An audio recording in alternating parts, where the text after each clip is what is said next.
ගෞරවනීය හාමුදුරන් වහන්සේ පින්වත්නි අපි ඊටාම උතුම් කටයුත්තකට සහසම්බන්ධ වී සිටිනවා මේ අන්තර්ජාලය ඔස්සේ එකතු වී සිටින කල්යාණ මිත්‍ර පිරිස ගෞරවනීය අපේ නායක හාමුදුරන් වහන්සේගේ මඟ පෙන්වීම අනුව මේ විදිහේ දහම් හමුවකට සහසම්බන්ධ වී සිටිනවා. ඉතින් අදත් ඒ උතුම් අවටයි අපි සියලු දෙනාම එකතු වී සිටින්නේ සහසම්බන්ධ වී සිටින්නේ. අපි මාතෘකාව කරගෙන තිබෙන්නේ උතුම් සූත්‍ර දේශනාවක් ගිරිමානන්ද සූත්‍රය. ඉතින් එහි අපි කලින් අවස්ථාවේ මුණ ගැහුණු වෙලාවේ මේ සූත්‍රය පිළිබඳව යම් මූලික දේවල් ටිකක් සාකච්ඡා කළා. ඒ වගේම සූත්‍රයේ ඇතුළත් වන්නේ මූලික වශයෙන්ම බුදු පියාණන් වහන්සේ අපට දේශනා කරන ලද භාවනා කමටහන් 10ක් කියලා අපිට කියන්න පුළුවන්. එවැනි දෙයක් තමයි මෙහි අන්තර්ගත වෙන්නේ. ඉතින් මේ වන විට අපි නිරෝධ සංඥා දක්වා මේ ඇවිත් තිබෙනවා අපේ මේ සාකච්ඡා මාලාව. ඉතින් අද අපි නිරෝධ සංඥාවට අවධානය යොමු කරන්න කැමතියි. නාව පැහැදිලි කරන්නේ කතමාචානන්ද නිරෝධ සංඥා අර විරාග සංඥා වගේමයි. ඉදානන්ද බික්කු අරඤ්‍යගතවා රුක්කමූලගතවා ශුඤ්ඤාගාරගතවා ආදී වශයෙන් ඉතිපටි සංචික්කති ඒතං සන්තං ඒතං පනීතං යදිදං ස්කාර සමතෝ සබ්බෝ පදිපටි නිස්සග්ගෝ තණ්හක්කයෝ නිරෝධෝ නිබ්බානං කියලා. එතකොට මේ විරාග සංඥාවෙත් නිරෝධ සංඥාවෙත් දෙකේදීම නිවන තමයි විස්තර කරන්නේ. නිබ්බානං නිවන ඒතං සන්තං ඒ සාන්තයි ඒතං පනීතං ඒ ප්‍රනීතයි. ඒ සඳහා කුසලතා කීපයක් දක්වනවා. සබ්බ සංකාර සමතෝ සබ්බ උපදිපටි නිස්සග්ගෝ තණ්හක්කයෝ ආදී කුසලතා. එතකොට ඒවා අපි කලින් අවස්ථාවේ සෑහෙන පමණ සාකච්ඡා කළා. සංකාර සමත උපදිපටි නිස්සග්ග තණ්හක්කය කියන මේ කුසලතා. මේවා ඇත්ත වශයෙන්ම අප තුළ වර්ධනය කරගත යුතු කුසලතා හැටියටයි අපිට දහමට අනුව අපේ අත්දැකීම් පැත්තෙන් බැලුවත් ඒත් එහෙමමයි. එතකොට මේ කුසලතා වර්ධනය කිරීමක් හරහා ඒ මගින් සිදුවන දෙයක් ඒතං සන්තං ඒතං පනීතං. මේ නිබ්බාන නිවන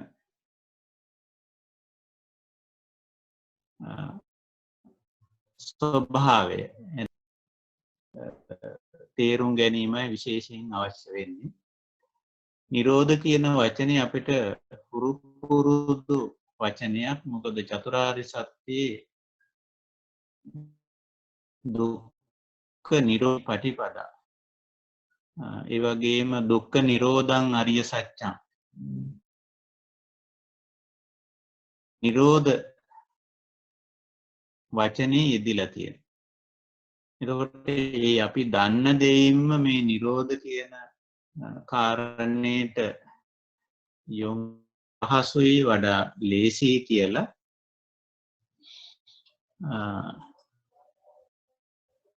අපි නිරෝධ සත්‍යයට චතුරාර්ය සත්‍යයේ නිරෝධ සත්‍යයට යොමු වෙලා බැලුවොත් එහි සඳහන් වෙන්නේ එතනත් තණ්හාමයි දැක්වෙන්නේ. තස්සා ඒව තණ්හාය අශේෂ විරාග නිරෝධෝ චාගෝ පටිනිස්සග්ගෝ මුක්ති අනාලයෝ ආදී වශයෙන් දුක්ඛ නිරෝධං අරිය සත්‍යං දුක නිමා කිරීම නම් වූ ආර්ය සත්‍යය. දැන් අපට නිරෝධ කියන වචනයේදී නිරෝධ කියන වචනයෙන් අදහස් කරන්නේ මූලික වශයෙන් නිමා කිරීම, අවසන් කිරීම, කෙලවර කිරීම කියන අර්ථය. එතකොට එතනත් පැහැදිලිව තණ්හා කියන වචනේ පිළිබඳව අපි යමක් කලින් අවස්ථාවේ පැහැදිලි කරගත්තා. වේදනාපච්චයා තණ්හා විඳීම නිසා ඇතිවෙන බැඳීමටයි තණ්හා කියලා කියන්නේ. එතකොට ඒක සුඛ වේදනාවක් නම් රාග බන්ධනයක්, දුක්ඛ වේදනාවක් නම් ද්වේෂ බන්ධනයක්, අදුක්ඛම සුඛ වේදනාවක් නම් සමහර විට මෝහ බන්ධනයක් ආදී වශයෙන් රාග දේශ මෝහ වශයෙන් අරමුණ සමග බැඳෙන ගතිය තණ්හා කියලා. එතකොට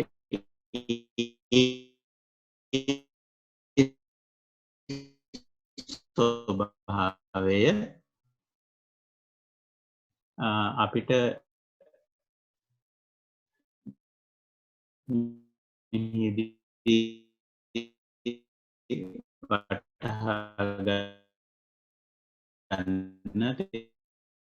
තේරුම් ගන්න පුළුවන්. එතකොට අස්සාව තණ්හාය විරාග නිරෝධ ඇලීම මුලාවෙන් මිදීම. ඒ වගේම පටිච්ච සමුප්පාද ධර්මතාවයට ගිහිල්ලා අපි ඒකත් අපිට හුරු පුරුද්දුයි. අපි මේ හුරු පුරුද්දු දේවල් වලින්ම මේ කාරණේ අවබෝධ කරගන්නට උත්සාහ කිරීම මම හිතනවා වඩා සුදුසුයි කියලා. පටිච්ච සමුප්පන්න ධර්මතා පැහැදිලි කරන අවස්ථාවේ බුදු පියාණන් වහන්සේ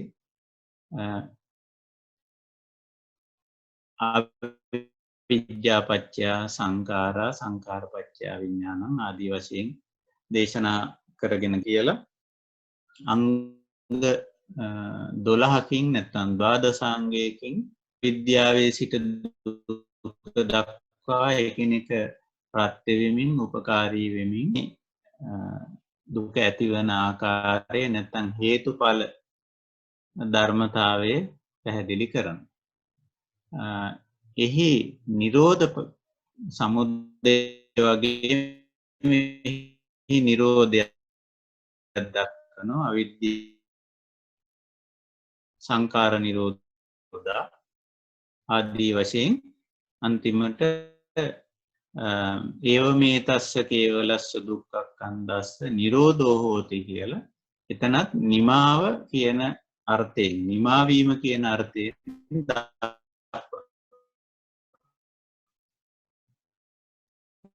යමක් උපකාරී වුණාම ඒක නැත්නම් හේතුව අවසන් වීමෙන් ඵලය අවසන් වෙනවා කියන දේ. එතකොට මේ හැමතැනකම නිරෝධ කියන වචනේ ඉදිරියට තියෙන්නේ අවසන් කිරීම නිමා කිරීම කියන අර්ථය. නිරෝධගාමිනී පටිපාරිය සත්‍යය හතරවෙනි ආර්ය සත්‍යයට ආව කතමංච භික්ඛවේ දුක්ඛ නිරෝධගාමිනී පටිපදාාරිය සත්‍යං. මොකද්ද මේ දුක නිමා කිරීමේ ආර්ය සත්‍යය කියන තැනත් අය මේ වරියෝ අට්ටංගිකෝ මග්ගෝ. එතන කිසියම් එක කුසලතා පද්ධතියක් ඉදිරිපත් කරනවා. අංග වශයෙන් 8ක් ශික්ෂා වශයෙන් 3ක් ඉදිරිපත් කරනෝ දුක්ඛ නිරෝධය සඳහා. දුක කියන ස්වභාවය නිමා කිරීම සඳහා. එතකොට නිවන කියන්නේත් ඒකමයි. නිරෝධෝ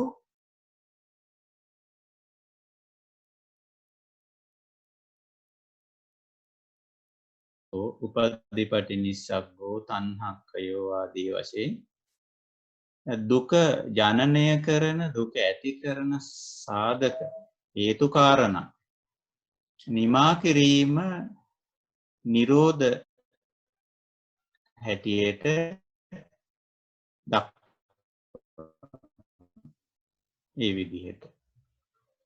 ඉතින් ඔය ආකාරයට බුදු පියාණන් වහන්සේගේ දහම් විවරණ තුල නොයෙක් සූත්‍ර දේශනා. එතකොට අපි සාකච්ඡා කරමින් හිටියේ මේ බුදු පියාණන් වහන්සේ නිරෝධ කියන ස්වභාවයේ විවිධ අවස්ථාවල පැහැදිලි කරලා තියෙන ආකාරය විවිධ සූත්‍ර දේශනාවල.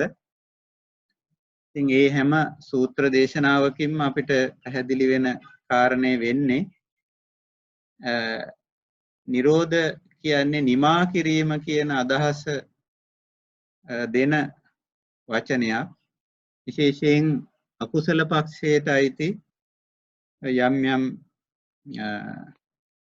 අකුසලතා අප තුල වර්ධනය වෙන විශේෂයෙන් මානසික අංශයේ ඇති කරන අකුසලතා නිමා කිරීමක් හැටියට මේ නිරෝධ අපේ දහමේ දැක්වෙනවා. එතකොට ආර්ය මම අවසාන වශයෙන් මතක් කරමින් හිටියේ ආර්ය අෂ්ටාංගික මාර්ගය.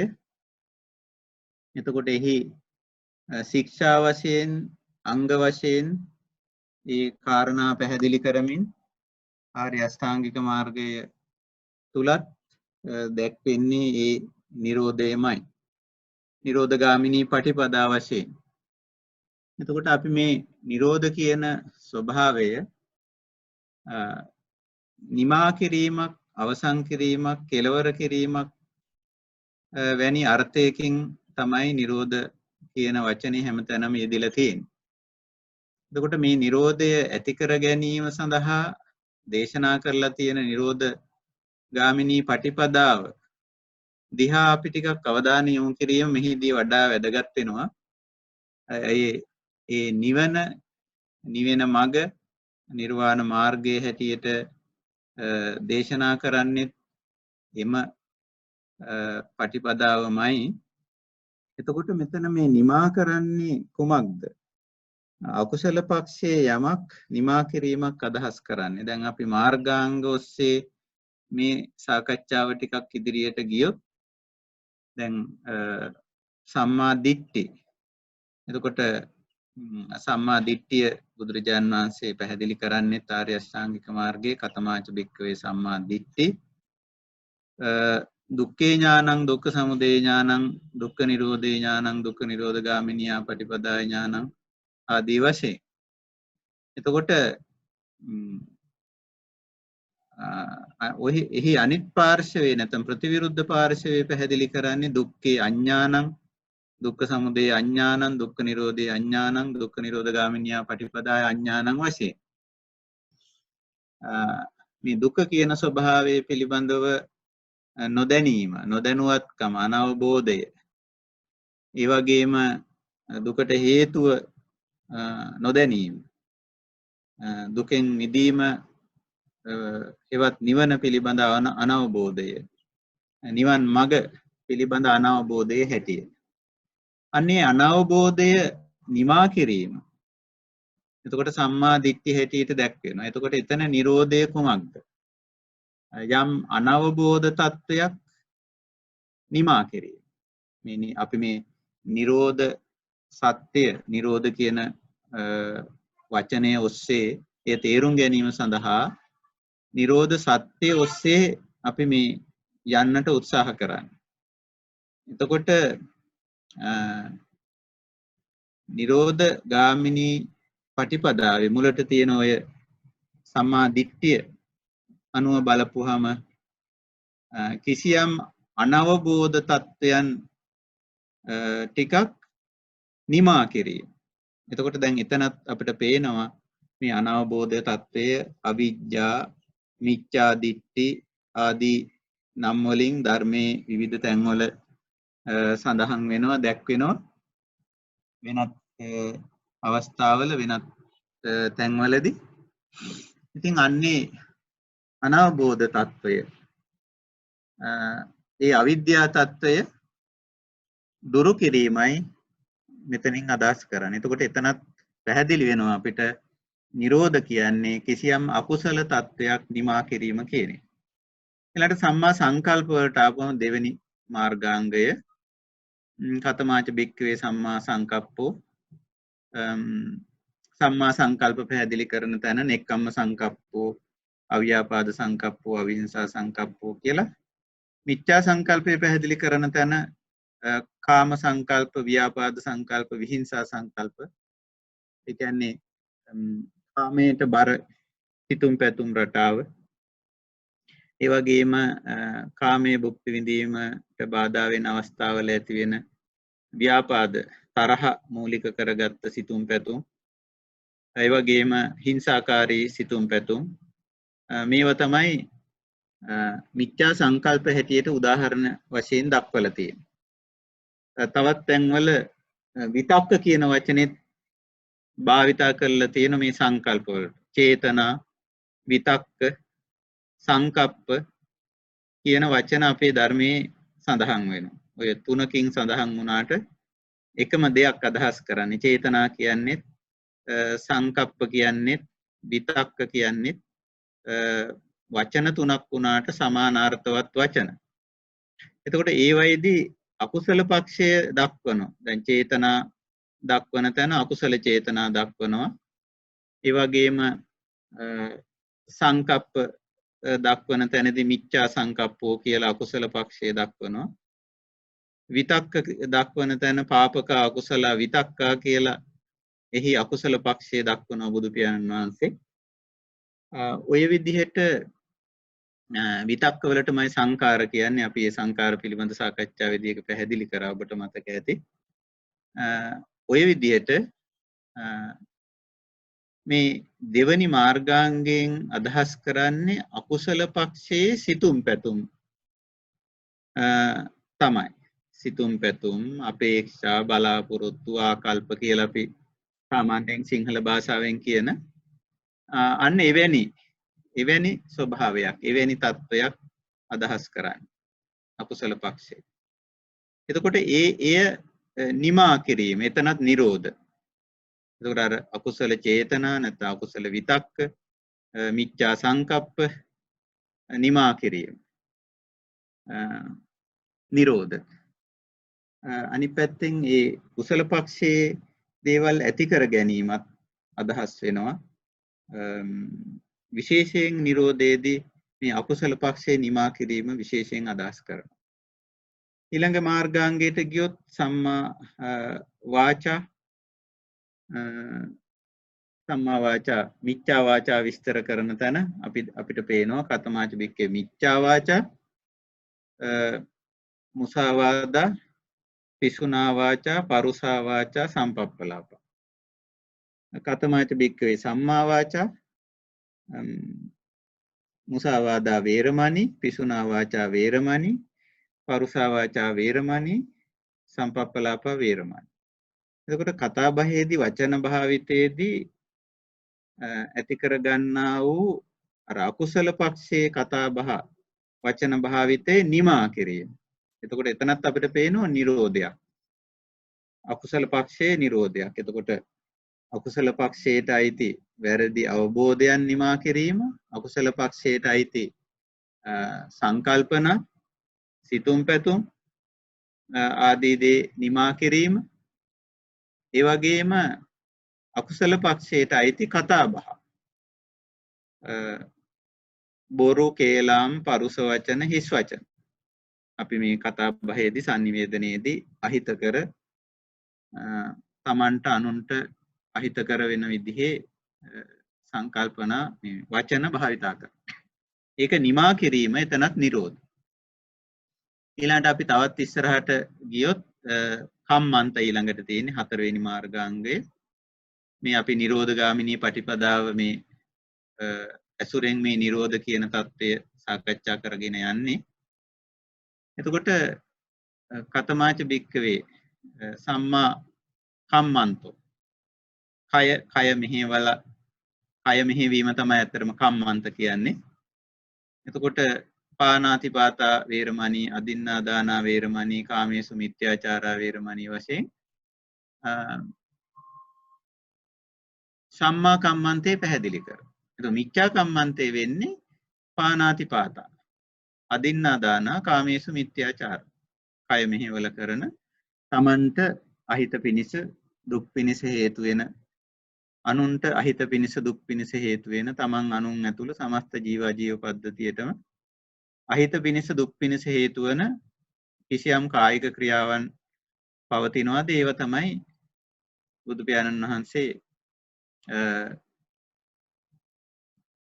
මිච්ඡා කම්මන්ත හැටියට දේශනා කරන්නේ. එතකොට මේ මිච්ඡා කම්මන්ත නිරෝධයයි සම්මා කම්මන්ත කියන්නේ. එතනත් අපි ගන්නෙ මේ නිරෝධ නිමා කිරීම කියන කාරණේ.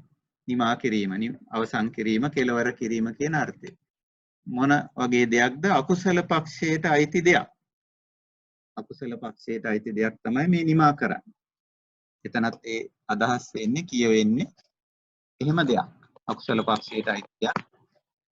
අවසන් කිරීම, නිමා කිරීම. තවත් ඉස්සරහට ගියොත් අපි ආජීව. එතකොට ආජීව කියන්නේ දිවි පැවැත්ම. අපි සාමාන්‍යයෙන් හැමෝම තමන්ගේ ජීවිතය පවත්වගෙන යනවායි කියන කාරණේ හැමෝටම වගකීමක් හැටියට තියෙනවා.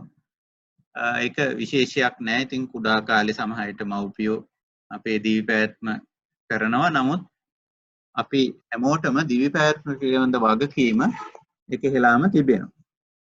ඉතින් මේ දිවි පැවැත්ම කරද්දී එතනක් තියෙනවා මිච්ඡා සහ සම්මා කියලා දෙපාර්ශවයක්. දිවි පැවැත්ම යම් කෙනෙක් Tamanට අහිත පිනිස පවතින ආකාරයෙන් කරන්න පුළුවන්. ඒ වගේම අනුන්ට අහිත පිනිස ආකාරයෙන් දුක් පිනිස හේතු වෙන ආකාරයෙන් කෙරෙන්න පුළුවන්. එතකොට එවැනි ක්‍රියාකාරකම් මේක විස්තර කරන්නේ බුදු පියාණන් වහන්සේ කතමාච භික්ඛවේ මිච්ඡා සම්මා ආජීවෝ මිච්ඡා ආජීවම් පහය සම්මා ආජීවේන ජීවිකං කප්පේති අයං උච්චති භික්ඛවේ සම්මා ආජීවෝ කියලා වැරදි ජීවනෝපායන්. වැරදි ජීවනෝපායන් මොනවද කියලා තැනක පෙළගස්සලා දේශනා කරලා නැහැ බුදුරජාණන් වහන්සේ. නොඑක් තැන්වල දේශනා කරලා තියෙනවා. සරලව කිව්වොත්, සරලව කියන්නේ සංක්ෂිප්ත වශයෙන් කිව්වොත් ඒකෙන් අදහස් කරන්නේ විශේෂයෙන් Tamanට අනුන්ට අහිත පිනිස නොපවතින. Taman අනුන් ඇතුළු සමස්ත ජීව පද්ධතියට අහිත පිනිස නොපවතින ආකාරයේ ජීවන නැත්නම් ජීවනෝපායන් කියලා අපිට කියන්න පුළුවන්. ජීවන රටාවන් කියලා අපිට කියන්න පුළුවන්. කොහොම නමුත් තමන්ගේ ජීවිතය පවත්වා ගැනීම සඳහා කරන්නා වූ යම්කිසි කාර්යභාරයක්, යම්කිසි ක්‍රියාකාරකම් පද්ධතියක් ආජීව කියලා කියන්නේ. ඒක පැවිදි කෙනෙක් වුණත් දැන් අපි වුණත් අපේ ජීවිතය පවත්වා ගැනීමේ වගකීමක් අපිට තිබෙනවා. පැවිදි කෙනෙක් වුණා මේක සම්මානෙන් සම්පූර්ණයෙන්ම තමන්ට පැවරිලා තියෙනවා. සමහරට ගිහි ජීවිත ගත කරන ඇත්තෝ තමන් විතරක් නෙමෙයි ඉතින් තමන් හා සම්බන්ධ අනිත් ඇත්තන්ගේ ජීවිත නඩත්තු කිරීම ආදී දේ කටයුතුත් කරනවා. ඉතින් ඒ විදිහට ගත්තම ආජීවය හැමෝම කරනවා. මේ සතුන් පවා තමන්ගේ දිවි පැවැත්ම කරනවා. එතකොට මේ දිවි පැවැත්මේ ඇතුලේ තියෙනවා සමහර වෙලාවට තමන්ට අහිත පිනිස අනුන්ට අහිත පිනිස පවතින එවැනි වැරදි ජීවනෝපායන් තියෙන්න පුළුවන්. අකුසල පක්ෂයට අයිති ජීවනෝපායන්. එතකොට එය නිමා කිරීම, නිරෝධ කිරීම සම්මා ආජීව. එතකොට දැන් අර නිවනේ පද දෙකක් යෙදුන නිතරම නිරෝධ සත්‍යයේදීත් නිරෝධ සංඥාවේදීත් විරාග සංඥාවේදීත් ඒතං සන්තං ඒතං පනීතං කියන වචන දෙක බුදු පියාණන් වහන්සේ යොදනවා. ශාන්ත ප්‍රණීත කියන தත්ත්වය. බොහොම නිවුණු සැනසුණු බවක් ශාන්ත කියලා අපිට ගන්න පුළුවන්. පනීතං කියන වචනේට ගන්න පුළුවන්කම තියෙන්නේ බොහොම පිරිසිදු පවිත්‍ර නිකැලල් කාටවත් කරදරයක් හිරිහැරයක් නැති යහපත් උතුම් කියන තේරුම් තමයි අපිට පනීතං කියන වචනට දෙන්න පුළුවන්. එතකොට අර අකුසල පක්ෂයට අයිති දිට්ඨි සංකප්ප වාචා කම්මන්ත ආජීව මේවා නිරෝධ වෙනකොට නිමා වෙනකොට අර ශාන්ත ප්‍රණීත තත්ත්වයේ ඇති වෙනවා. අපි සරල උදාහරණයක් කතා කරොත් මේ ජීවනෝපාය කියන කාරණේ උදාහරණයකට ගත්තොත් දැන් සමහර අය තමන්ගේ ජීවනෝපාය සකස් කර ගනිද්දි ඒ කියන්නේ තමන්ගේ දීපෑත්ම කරද්දි අනිත් අයගේ දේ කඩා වඩාගෙන අනිත් අයගේ දේ වැරදි ආකාරයෙන් එක්කෝ රවටලා හරි වංචා කරලා හරි මංකොල්ල කාලා හරි එහෙම කරනවා. එතකොට අතන අර අසාන්ත අප්‍රණීත තත්වයක් මතුවෙනවා. එතකොට නිවීමක් සැනසීමක් නැහැ. ඒක කරන පුද්ගලයාටත් නැහැ. ඒට භාජනය වෙන පුද්ගලයාටත් නැහැ.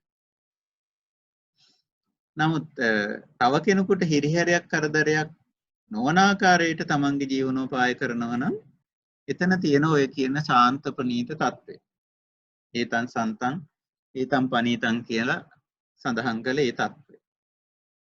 ඉතින් ඔය විදිහට ජීවනෝපාය කරද්දී සමහර වෙලාවට පුද්ගලයෝ මේ පරිසරයට හානි වෙන සතා සීපාවට හානි වෙන විදිහේ ජීවනෝපායන් තෝරගන්න.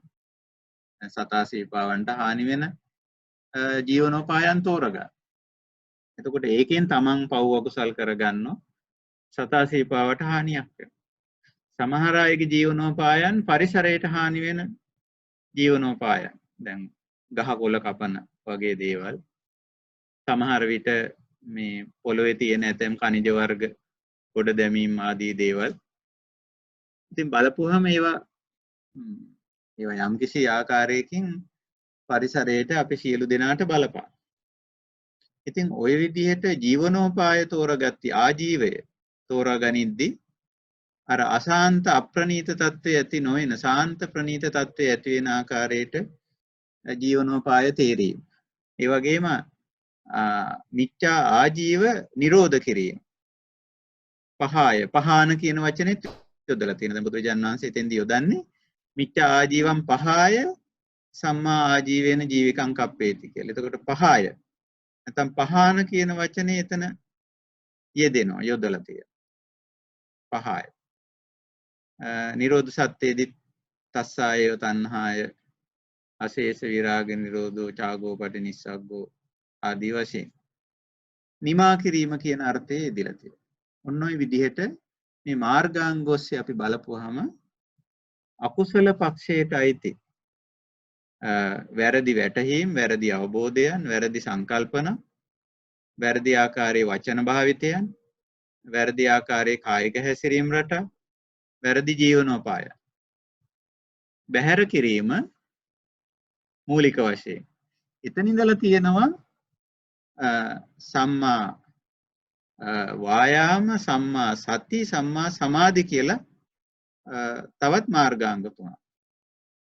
එතකොට සම්මා වායාම වායාම කියන්නේ වෑයම උත්සාහය කියන අදහස. දැන් වෑයම නැත්තම් උත්සාහය විරිය වායාම කියන ඔය නොඑක් වචන යෙදලා තියෙනවා.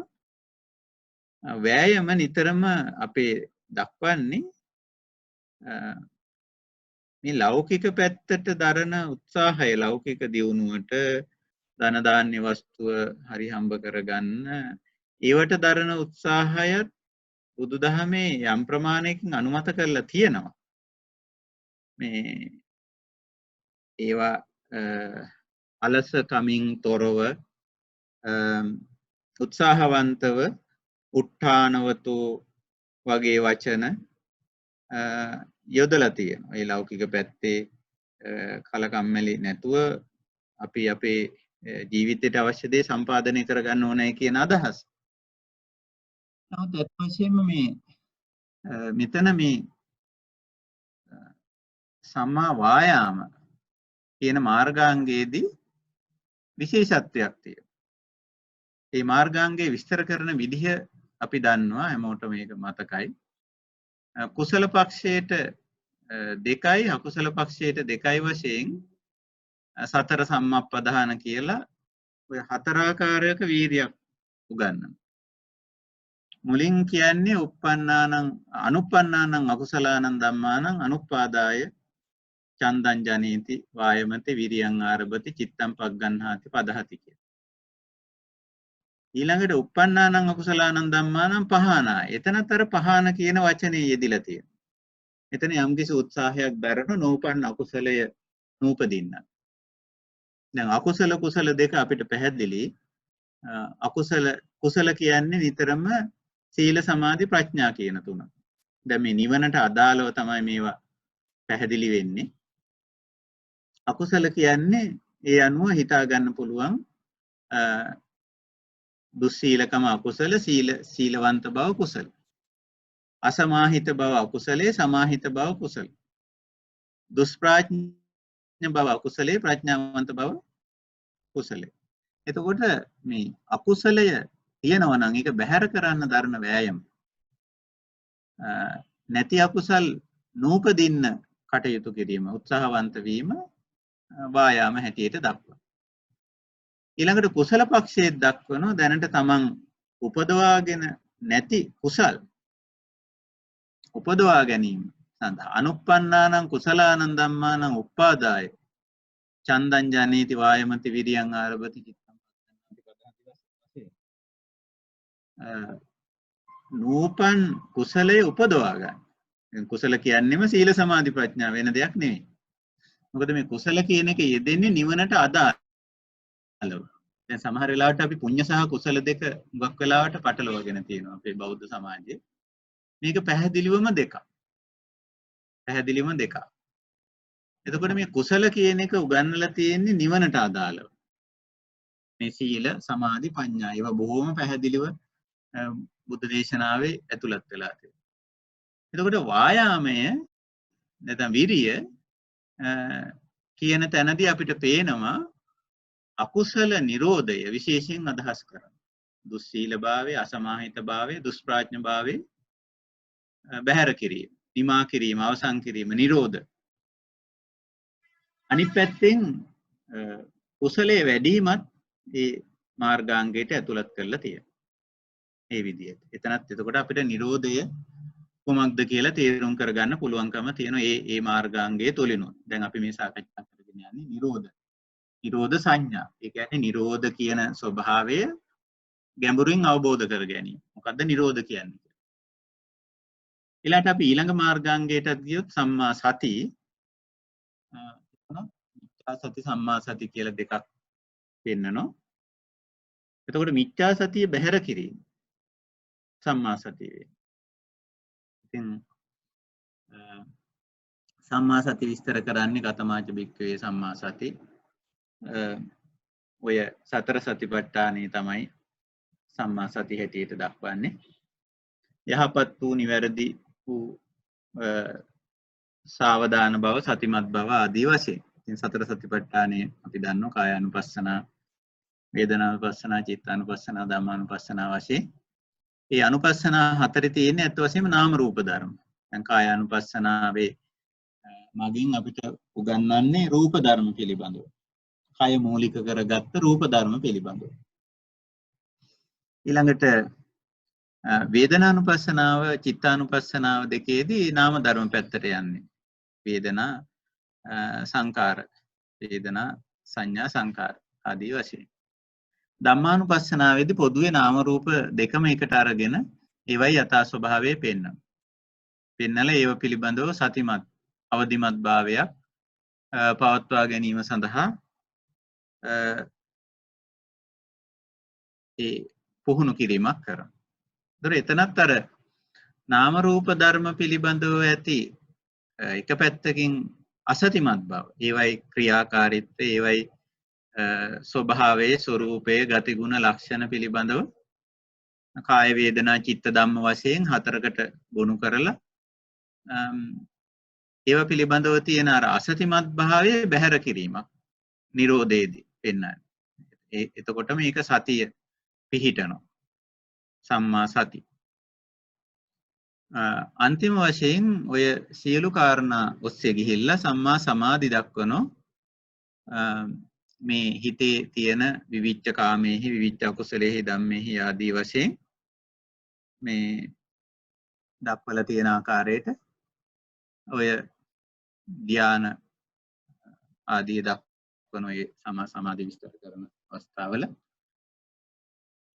ඉතින් අර හිත සම්පූර්ණම අකුසලයන්ගෙන් මිදිලා හිත විතරක් නෙවෙයි අත් වශයෙන් මෙතෙන්දී සම්මා සමාධි තත්වයට එනකොට ආර්ය අෂ්ටාංග මාර්ගයේ මාර්ග අංග මුල් මාර්ගාංග පහ විශේෂයෙන් ගත්තොත් සම්මා දිට්ඨි බහැර මිච්ඡා දිට්ඨි බහැර වුණාම ඇති වෙන සම්මා දිට්ඨික తত্ত্বය තුල විශාල නිවීමක් සැනසීමක් පුද්ගලයා තුල ඇති වෙනවා. අර සාන්ත ප්‍රණීත තත්වයක් ඇති වෙනවා. ඊළඟට අර සම්මා සංකල්පයට ආපුවාම යහපත් අයහපත් සංකල්පනා පව් අකුසල් සහගත අදහස් කෙලෙස් බැහැර වීමෙන් එතන විශාල ශාන්ත ප්‍රණීත තත්වයක් මතුවෙනවා. ඊළඟට වාචා අපි දන්නවා අයහපත් වචන භාවිතය තුල ලොකු ගැටලු ප්‍රශ්න ඇති වෙනවා. යහපත් විදියට වචන භාවිතා කිරීම තුළ ඒ ගැටලු මගහැරෙනවා. ඊළඟට කම්මන්ත අයහපත් ක්‍රියාකාරකම් පාප අකුසල තමන්ට අනුන්ට අහිත පිණිස පවතින පාප අකුසල ක්‍රියා වචන මේවා දුරු වීමෙන් විශාල සැනසීමක් ඇති වෙනවා. ඊළඟට ජීවනෝපාය යම් කිසි කෙනෙකුට පාප අකුසල පැත්තට වැටුණොත් ඇත්ත වශයෙන්ම මේ පුද්ගලයාට සැනසීමක් නැහැ. මේ ශාන්ත ප්‍රණීත තත්ත්වයක් නිවීමක් සැනසීමක් නැහැ. ඉතින් ඒකෙන් බැහැර වුණාම වැරදි ජීවනෝපායන්ගෙන් ඉවත් වුණාම බැහැර වුණාම එතකොට එතන මේ පුද්ගලයාට ඒ නිවීම ඒ සැනසීම තියෙනවා. ඔන්න ඔය විදිහට මේ මාර්ගාංග මුල් මාර්ගාංග පහ ඔස්සේ බලපුවාම මේ නිවීම සැනසීම කියන දේ කායික වාචසික මානසික කියන අංශ තුනේම පවතිනා වූ අකුසල තත්වයන් බැහැරවීම තුලින් අර බැහැර වෙනවා නිමා වෙනවා කියන අර්ථය තමයි නිරෝධ කිව්වේ. ඒ නිමා වීම තුලින් ඇති වෙන තත්වයක් නිවන. නිරෝධෝ නිබ්බාන. නිබ්බානං ඒතං සන්තං ඒතං පනීතං අර සංකාර සමතෝ උපදිපටි නිස්සග්ගෝ තණ්හක්කයෝ කියන වචන වලින් කියවෙන්නේ පුළුල් අර්ථයෙන් ගත්තම පුද්ගලයාගේ අකුසල සහගත සිතුම් පැතුම් රටාව වැරදි වැටහීම් වැරදි අවබෝධයන් බැහැර කිරීම ඒ වගේම අකුසල සහගත වචන භාවිතය ප්‍රකාශන බැහැරවීම ඒ වගේම අකුසල සහගත ක්‍රියාකාරකම් වලින් කායික ක්‍රියාකාරකම් වලින් බැහැර වෙනවා. එතකොට නිවන කියන එක ඔය විදිහට කාය වාක් මනෝ කියන අංශ තුනේම තියෙන අකුසල තත්වයන් නිමා කිරීමකින් අවසන් කිරීමකින් ඇති වෙන තත්වයක්. ඒ ශාන්ත ප්‍රණීත තත්වය. එතකොට අපි මේ නිරෝධ සංඥාවේදී නිරෝධ කියන්නේ කුමක්ද ගැඹුරින් අවබෝධ කර ගැනීමයි මෙතන මූලික වශයෙන් කරන්නේ. අපි අර සංඥා කියන වචනේ සංඥා භාවනා මේ දස සංඥාවේ උගන්වන්නේ කමඨහන් 10ක් බවත් මේ සංඥා කියන தත්වය ගැන මම කලින් අවස්ථාවේ පැහැදිලි කරා. ඒ සංඥා කියන්නේ යාන්තම් පවතින නාම ධර්මයක්. එය පඤ්ඤා අභිඤ්ඤා පරිඤ්ඤා වශයෙන් දියුණු කරන්න පුළුවන්. ඇත්තටම මේ සංඥා භාවනාවේදී කෙරෙන්නේ මේ දස සංඥාවේදී කෙරෙන්නේ මේ සංඥා භාවනාව. පුද්ගලයාට ගැඹුරු දේවල් පිළිබඳ අවබෝධයක් ඇති කරන. කලින් සාකච්ඡාවේදීත් මම කිව්වා අනිච්ච අනත්ත අනිච්ච සංඥා අනත්ත සංඥා අසුභාදීනවාදී මේ පොදු ධර්මතා අවබෝධ කරගන්න යොමු කරනවා. දැන් ඒවා අවබෝධ කර ගැනීමෙනුත් විශාල වෙනසක් අර අකුසල. ඒ හැම තැනකදීම වෙන්නේ ඇත්තටම නිරෝධයක්. දැන් අනිච්ච සංඥාවේදී සිද්ධ වෙන්නේ අනිච්ච සංඥාව වඩනකොට නිච්ච සංඥාව නිරෝධ වීම. දැන් නිච්ච සංඥාවනේ අකුසල පක්ෂයට වැටෙන්නේ. ඊළඟට අනත්ත් සංඥාව වඩනකොට අත්ත් සංඥාව නිරෝධ වෙනවා. එතකොට අත්ත් සංඥාවනේ අකුසල පක්ෂයට වැටෙන්නේ. එතකොට අසුභ සංඥාව වඩනකොට සුභ සංඥාව නිරෝධ වෙනවා. ඊළඟට ආදීනව සංඥාව වඩනකොට අස්සාද සංඥාව නිරෝධ වෙනවා. ඔය ආදී වශයෙන්. ඊළඟට පහාන සංඥාවට ආපුවාම ඊට වැඩිය ගැඹුරු දෙයක් පුද්ගලයාට වැටහෙනවා අවබෝධ වෙනවා. කුමක්ද බහැර කළ යුත්තේ? බහැර කළ යුතු දේ කුමක්ද කියලා වැටහෙනවා. විරාග සංඥාවට ආපුවම විරාගය කියන්නේ මොකක්ද කියලා වැටහෙනවා. නිරෝධ සංඥාව අද අපි කතා කරන මේ නිරෝධ සංඥාවට ආපුවම කොහොමද නිරෝධය කියන්නේ? එතකොට නිරෝධය යනු කුමක්දයි ගැඹුරින් වැටහුණාම පුද්ගලයාට හැකියාව ඇති වෙනවා. ඒ කියන්නේ අපි මේ ධර්ම මාර්ගය යන ඇත්තෝ අපිට හැකියාව ලැබෙනවා නිරෝධය කරගන්න. එතකොට නිරෝධෝ නිබ්බාන. නිරෝධයමයි නිවන. කුමක්ද නිරෝධ කරන්නේ? කුමක්ද නිමා කරන්නේ? කුමක්ද අවසන් කරන්නේ? මේ අකුසල පක්ෂයට අයිති බුද්ධිමය අංශය ගත්තම පුද්ගලයාගේ වැරදි වැටහීම්.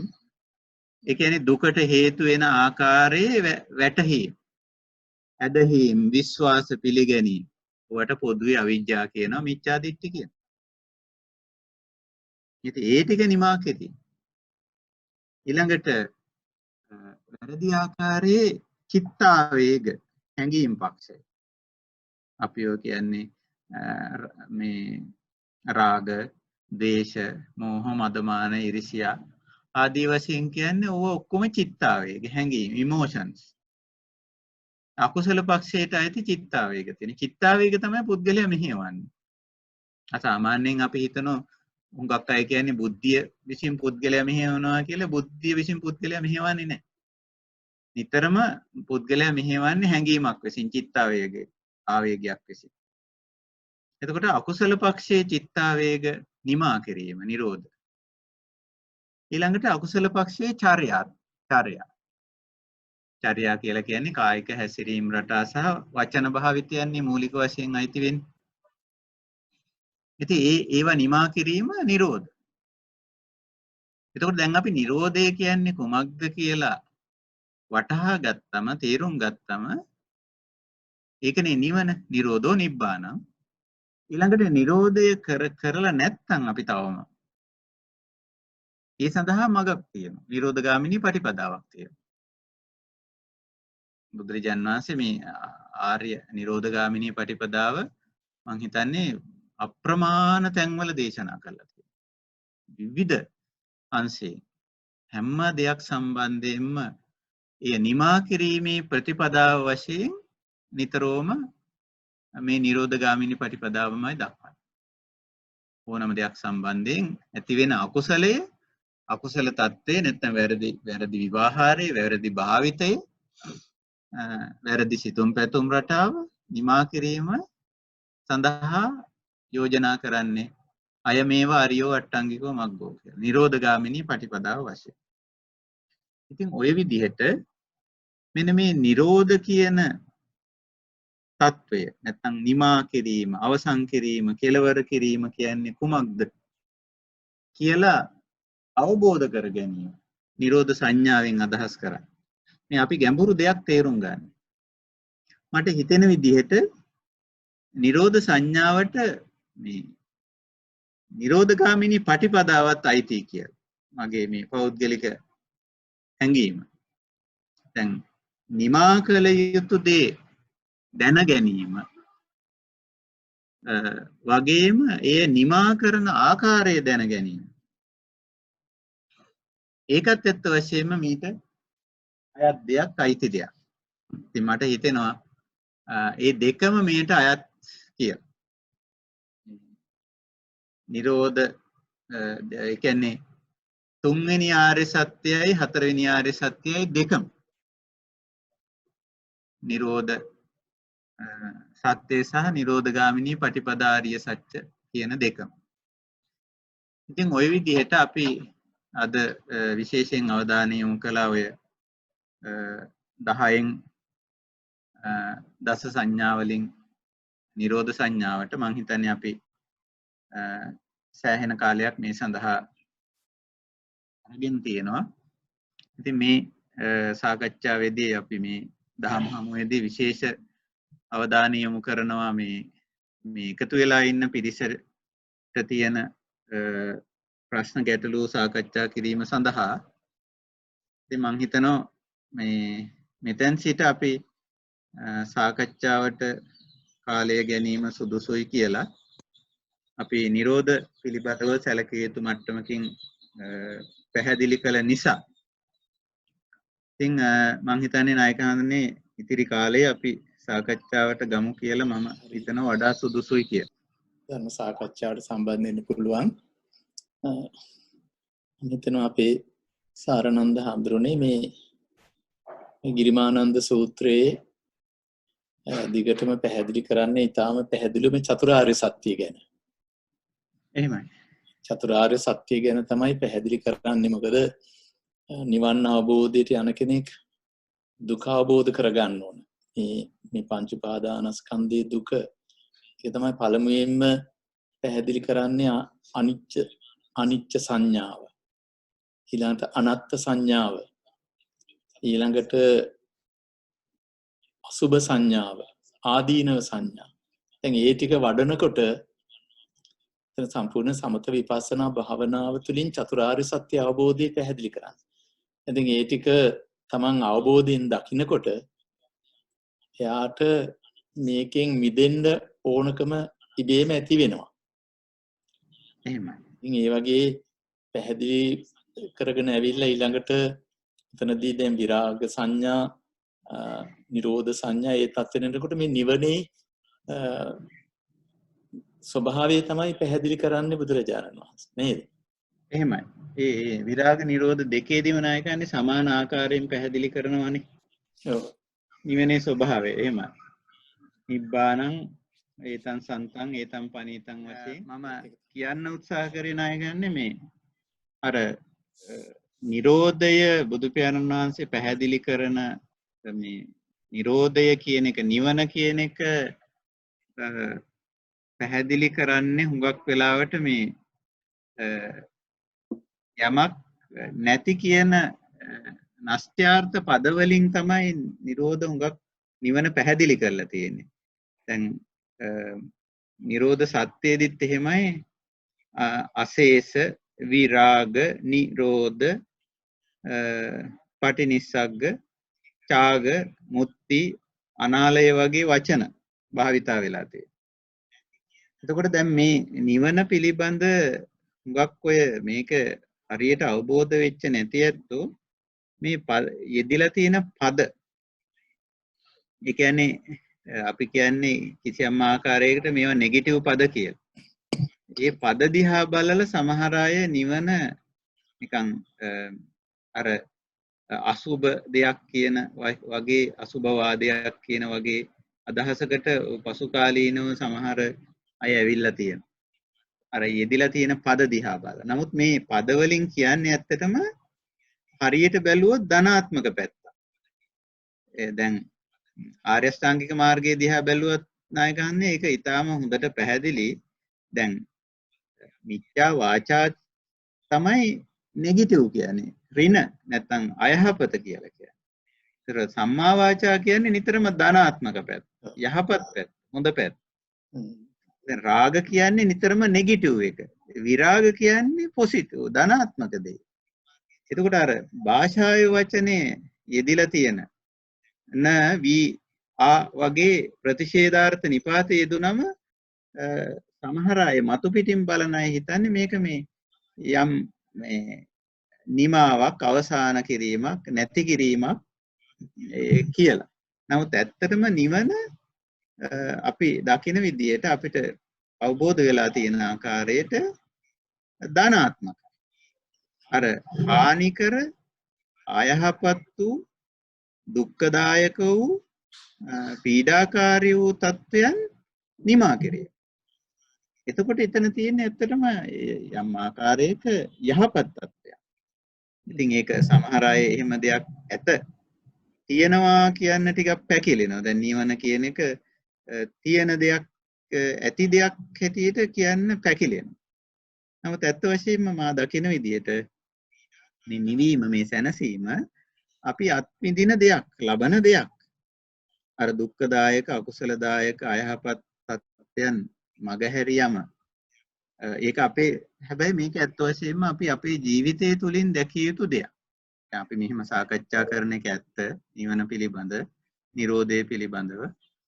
එහෙත් අපි මේ නිරෝධය අත්විඳිය යුතුයි.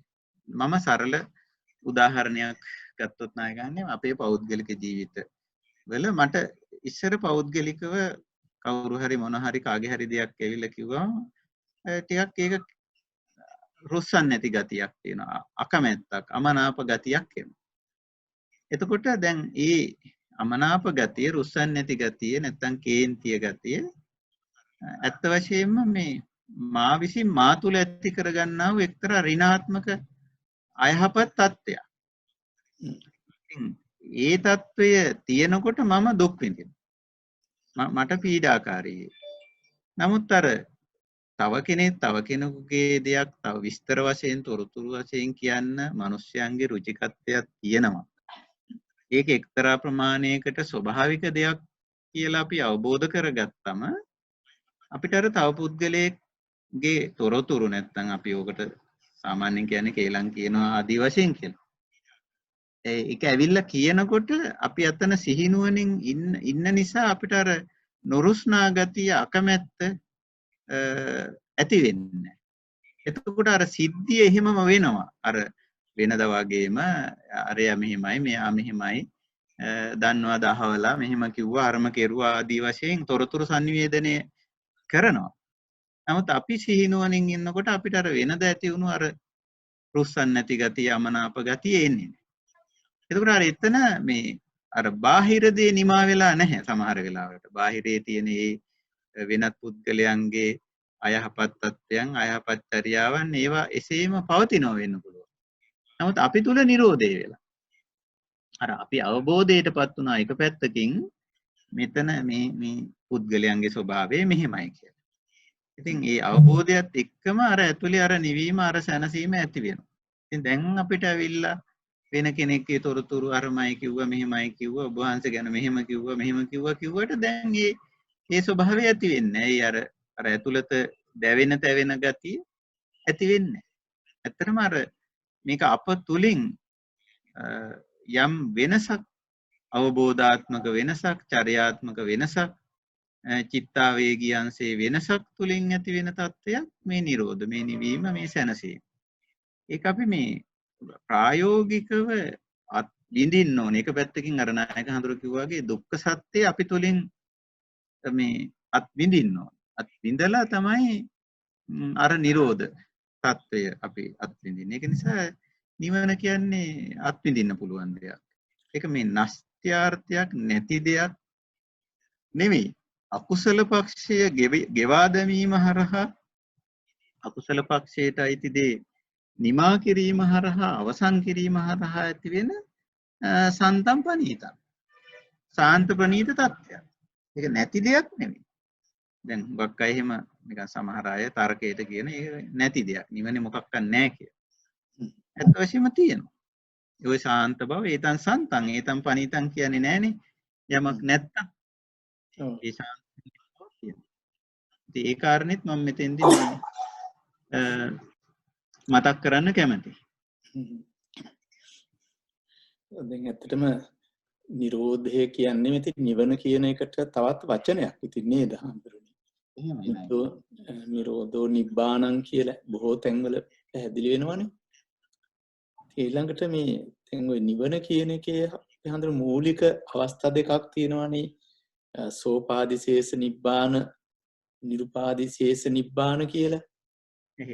ඒක පොඩ්ඩක් අපි පැහැදිලි කරත් මං හිතන්නේ මේ කට්ටියට පොඩ්ඩක්. උතන ණය ගන්නේ අර උපදි කියන එකේ අදහස උපදි සෝපදි එහෙම එහෙයි. සෝපදි.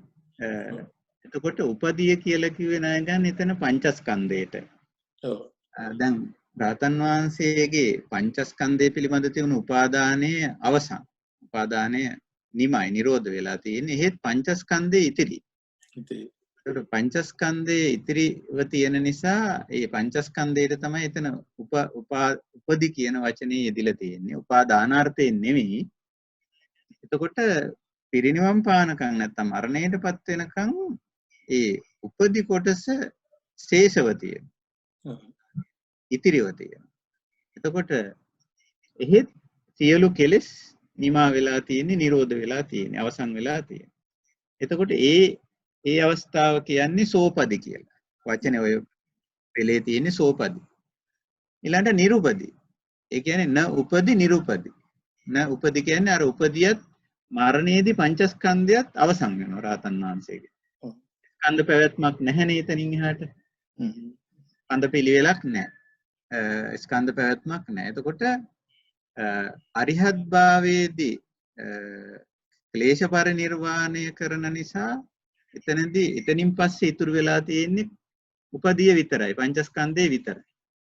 මරණයේදී පංචස්කන්ධයත් නිමා වුණාම රහතන් වහන්සේ සම්පූර්ණයෙන්ම අවසන්, නිරුපදි. ඔය පරිනිර්වාණ ඔය අවස්ථාව ඒකෙන් පැහැදිලි කරලා තියෙනවා. ඔව්. ඒක අපේ මේ කියන්නේ සෝපදිශේෂ නිබ්බාන කියන්නේ ඒ පංචස්කන්ධයත් එක්ක පවතිනවා.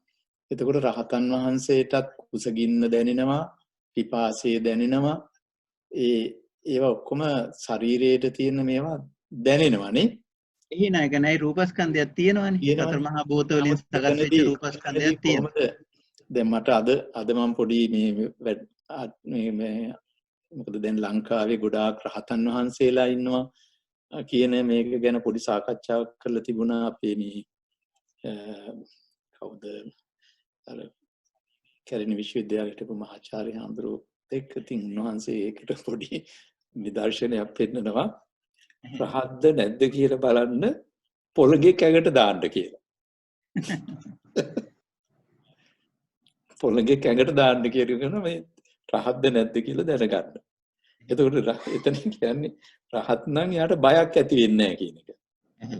ඉතින් ඒකෙදි කොහොමද දැන් සෝපාදිශේෂ ඒ කියන්නේ යාට තාම මේ ඒ අතීත කර්ම වේගයෙන් අතීත කර්මයෙන් ලැබිච්ච මේ පංචස්කන්ධය තියෙනවනේ. එහෙ තියෙනවා. නමුත් දැන් කියන්නේ අර ඒ කියපු උදාහරණයක් ගත්තොත් දැන් පොළඟ ඇඟට දැම්මොත් දැන් බය වෙන්නේ, තැතිගන්නේ, පලා යන්නේ. අර බුදුරජාණන් වහන්සේ ඔය දජග්ග සූත්‍රයේදී කියනවා නේ කියන්නේ අර ශක්‍ර දේවේන්ද්‍රයා ගැන කියලා කියනවා දේවානමින්දෝ මේ උත්‍රාසි පලායිති කියලා.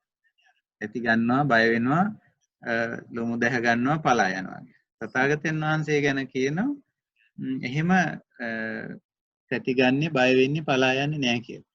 අපි තැතිගන්නේ, බය වෙන්නේ, පලා යන්නේ නැහැ ගන්නේ මේ පංචස්කන්ධේ බේර ගන්නනේ, රූපස්කන්ධේ බේර ගන්නනේ. වෙන දෙයකට නෙවෙයිනේ. දැන් අපේ බාහිර දෙයක් වුණත්, බාහිර අපි කියමු ද්‍රව්‍ය භාණ්ඩයක්, වස්තුවක් අපිට අයිති දෙයක් සම්බන්ධයෙන් අපි සටනක් කරන්නේ ඒක බේර ගන්න, පරිස්සම් කර ගන්න. ඒ රූපස්කන්ධේ බාහිර කොටසනේ. එතකොට ඔතන අර නිදර්ශන වශයෙන් ඉදිරිපත් කරන්නේ යම් කෙනෙක් ඒ රූපස්කන්ධයට උපාදානය තියෙනවා නම් ඒක රැකගන්න, බේරගන්න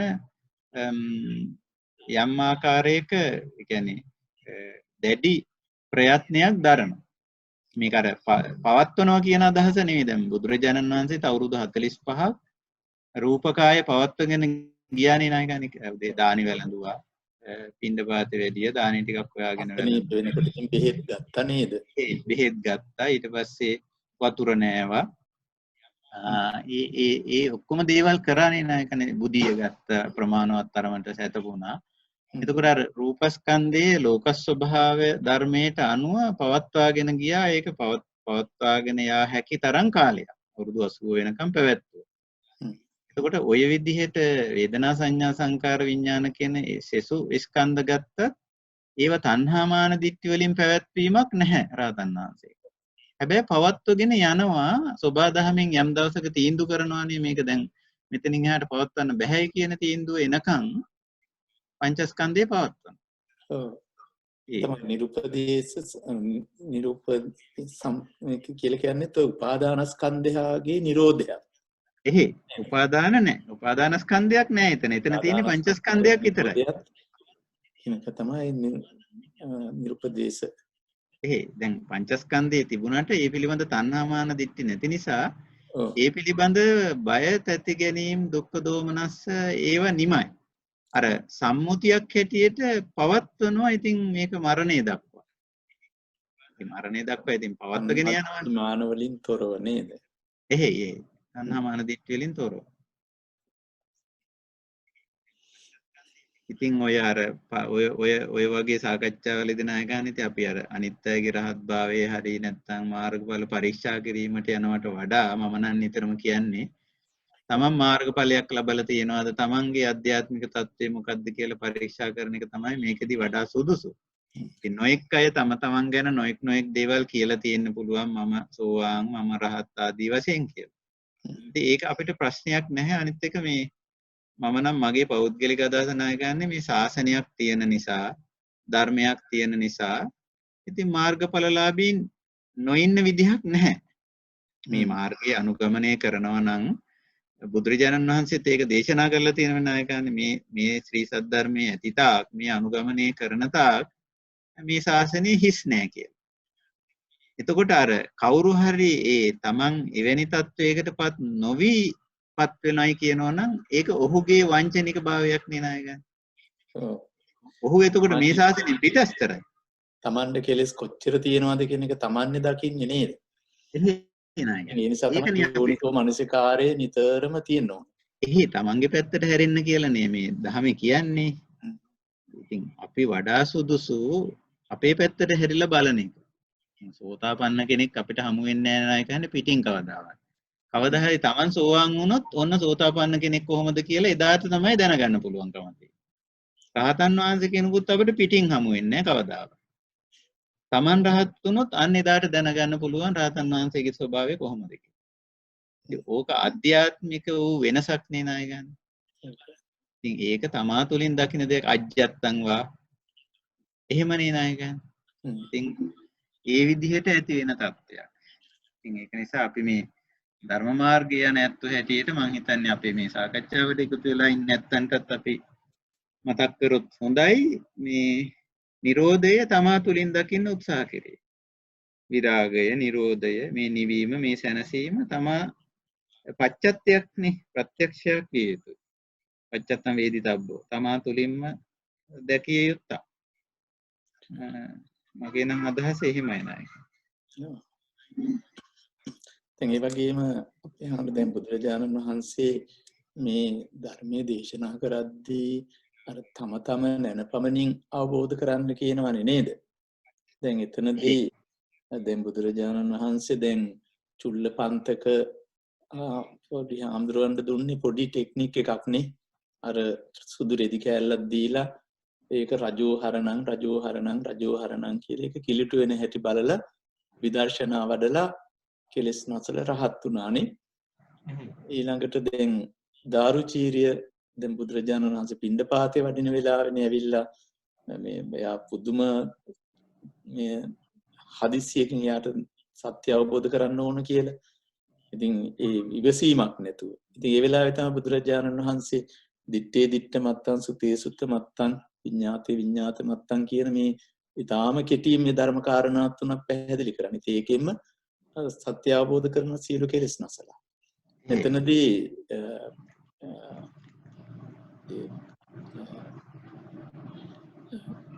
දැන් මේ සූත්‍රයේදී බුදුරජාණන් වහන්සේ ඒ රෝගාතුර වුණ අපේ ගිරිමානන්ද ස්වාමීන් වහන්සේට දීර්ඝ මාර්ගයක් දේශනා කරනවා ඒ රහත් බව මුක්තිය ලබන්නනේ.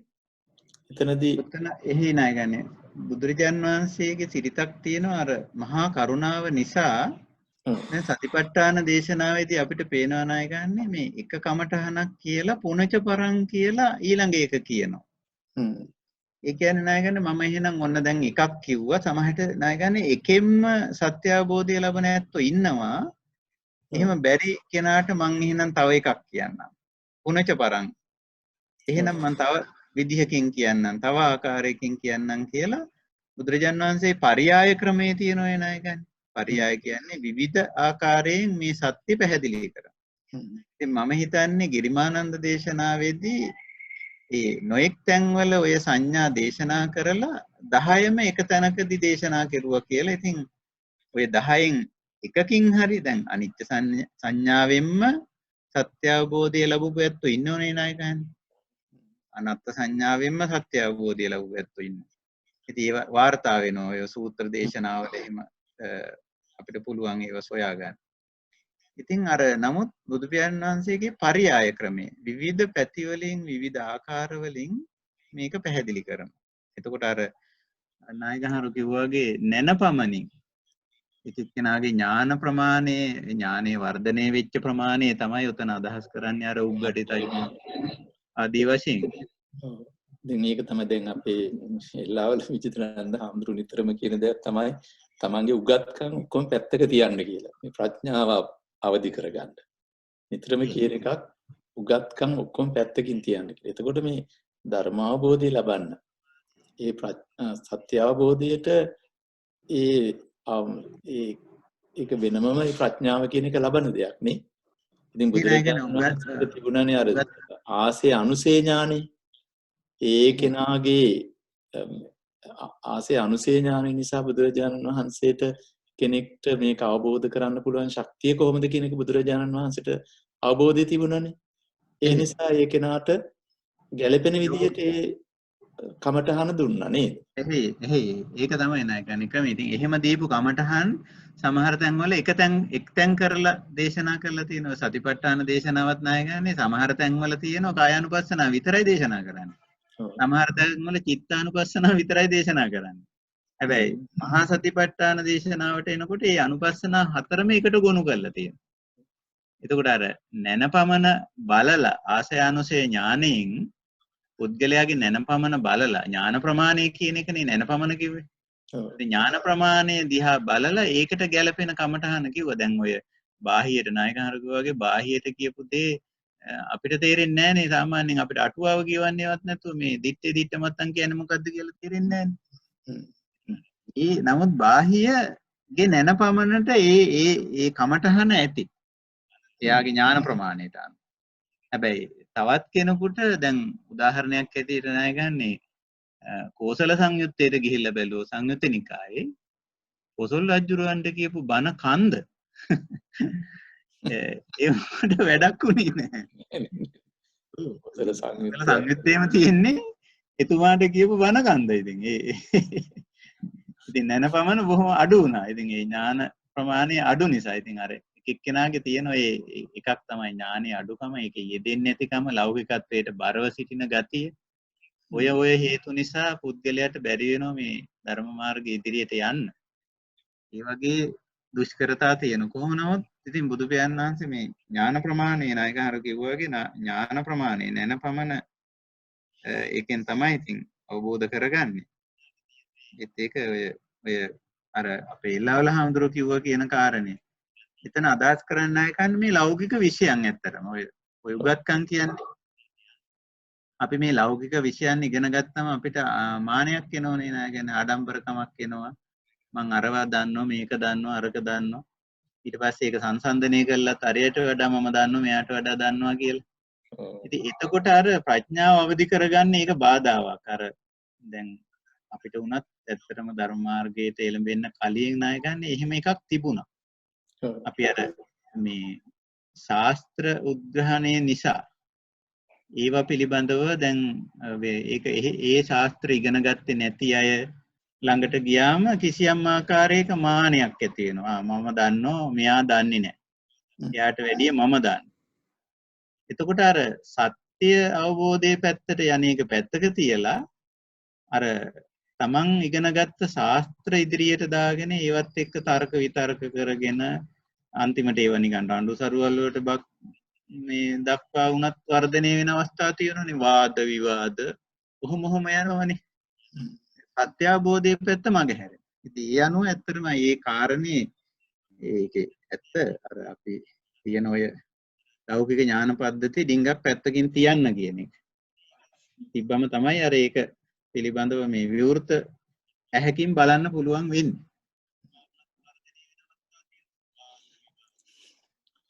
අපේ ශ්‍රාවක පිරිස කවුරු හරි සාකච්ඡාවට සම්බන්ධ වෙනවද?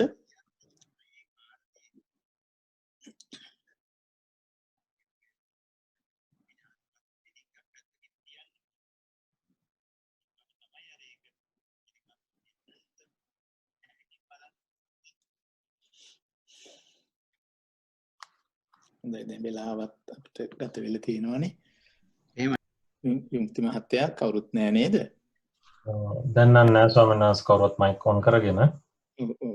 වෙලාවත් ඉක්මවලා ගිහලා දෙන ඉඳ මම හිතන්නේ. ඔව් හොඳයි. පින්වත්නි අද සිකුරාදා සූත්‍ර ධර්ම සාකච්ඡාවට ගෞරවනීය අපේ කහගල සාරානන්ද ස්වාමින් වහන්සේ ශ්‍රී ලංකාවේ සිට සහභාගී වුණා. අපි ආරාධනය පිළිගෙන උන්වහන්සේට අපි බොහෝම අපගේ කෘතඥතාවයේ ගෞරවයේ පුණ්‍යානුමෝදනය සිදු කරනු ලබනවා. කවදාත් උන්වහන්සේ උතුම් බුද්ධ පුත්‍රයන් වහන්සේ නමක් හැටියට සද්ධර්මයේ ලබා දෙන්න පුදුම කැමැත්තක් සතුටක් බොහොම නිර්ලෝභී බවක් උන්වහන්සේ තුළ තිබෙන්නේ. ඉඩක් ලැබෙන හැම වෙලාවකම පිරිසිදු ධර්මයේ ත්‍රිපිටක ධර්මයේ උන්වහන්සේ හැම දිනාටම ලබා දෙනවා. ඉතින් අද දවසෙත් අපිත් සමග උන්වහන්සේ සම්බන්ධ වුණා. ආරම්භයේදී තාක්ෂණික දෝෂ නිසා පුංචි බාධක ටිකක් ඇති වුණා. ඒක ගැන අපි කනගාටු වෙනවා. නමුත් වැඩසටහන ඉතාම හොඳින් අද දවසේ පැවතුණා. විශේෂයෙන්ම අද සිට අපි මේ වැඩසටහන Facebook එක හරහත් සජීවීව ලෝකයේ ඕනම තැනක ඉඳලා අහන්න පුළුවන් තත්ත්වයට සකස් කරලා තිබෙනවා. ඉතින් අද දවසේ අපි දකින ලංකාවේ ඉඳලත් කීප දෙනෙක් අපේ ස්වාමින් වහන්සේලා මේ සඳහා සහභාගී වෙනවා. ඒ නිසා ඉදිරියේදී සිකුරාදා සෙනසුරාදා අද වැඩසටහන් දිගටම අපි Facebook එක හරහත් සජීවීව සම්බන්ධ කරන්න බලාපොරොත්තු වෙනවා. ඒ නිසා අද දවසේ මේ වැඩසටහනට සහභාගී වුණ ගෞරවනීය සාරානන්ද අපේ හාමුදුරන් වහන්සේට නිදුක් නිරෝගී සුව චිරජීවනයේ සැලසේවා උතුම් ධර්මාභෝධයේ පිණසම හේතු වේවා කියන ආශිර්වාදය සිදු කරමින් ලබන සිකුරාදා අපි නැවත හමු වන තුරු උන්වහන්සේට අපි ආශිර්වාද කරනවා සියලු යහපත සෙත සාන්ති උදා වේවා කියලා. සියලු දෙනාම පින් කැමැති දෙවියෝ මේ පින් අනුමෝදන් වෙත්වා සිතමින් දෙවියන්ට පින් අනුමෝදන් කරමු. එත්තාවතාච අම්මේහි සම්බතං පුඤ්ඤ සම්පදං සබ්බේ දේවානුමෝදන්තු සබ්බ සම්පත්ති සිද්ධියා. එත්තාවතාච අම්මේහි සම්බතං පුඤ්ඤ සම්පදං සබ්බේ භූතානුමෝදන්තු සබ්බ සම්පත්ති සිද්ධියා. එත්තාවතාච අම්මේහි සම්බතං පුඤ්ඤ සම්පදං සබ්බේ සත්තානුමෝදන්තු සබ්බ සම්පත්ති සිද්ධියා. මේ පරලෝකීය මව්දෙමව්පිය ගුරුවර බන්දු මිත්‍රාදී සියලු ඥාතීන්ට මේ පින් වේවා කියන මෙත්සිතින් මේ ඥාතීන්ට පින් අනුමෝදන් කරමු. ඉදම් මේ ඥාතීනං හෝතු සුඛිතා හුන්තු ඥාතයෝ. ඉදම් මේ ඥාතීනං හෝතු සුඛිතා හුන්තු ඥාතයෝ. ඉදම් මේ ඥාතීනං හෝතු සුඛිතා හුන්තු ඥාතයෝ. සහභාගී සෑම සියලු දෙනාටම උතුම් තුනුරුවන්ගේ ආශිර්වාදයෙන් නිදුක් බව නිරෝගී භාවයේ චිරජීවනයේ සැලසේවා. සියලු දෙනාගේ සියලු සිතුම් පැතුම් ප්‍රාර්ථනා බලාපොරොත්තු සිත වේවා. හැම දිනාටම උතුම් චතුරාර්ය සත්‍ය අවබෝධයේ පිණසම මේ උතුම් ධර්ම දේශනා සාකච්ඡා උපනිශ්‍රේ වේවා කියලා ප්‍රාර්ථනා කරමු. හැම දිනාටම තෙරුවන් සරණයි.